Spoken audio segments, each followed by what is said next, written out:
Higit isang araw nang nagliliyab ang sunog sa isang oil mill sa Alaminos, Laguna. Patuloy itong binobomba ng tubig para hindi na kumalat pa ang apoy.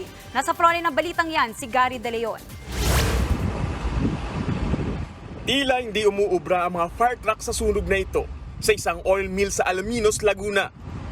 Pahirapan ang pagkapula sa apoy sa establishmento kung saan nakaimbak ang mga kopra. Bandang 2:00 ng madaling araw nitong linggo nang magsimula ang apoy at patuloy na nagliliyab hanggang sa ngayon. Sa tindi ng apoy, umakyat ito hanggang sa third alarm. Ibig sabihin, di bababa sa 12 fire truck ang kailangan. Kinakailangan na rin ng tulong ng mga bumbero mula sa mga kalapit na bayan at lungsod.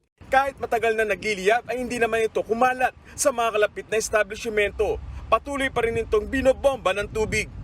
Yun po yung aming ginagawa ngayon na para ma-contain lang po siya, hindi na kumalat sa katabing establishment. Kasi may mga malaki pong mga business establishments na katabi.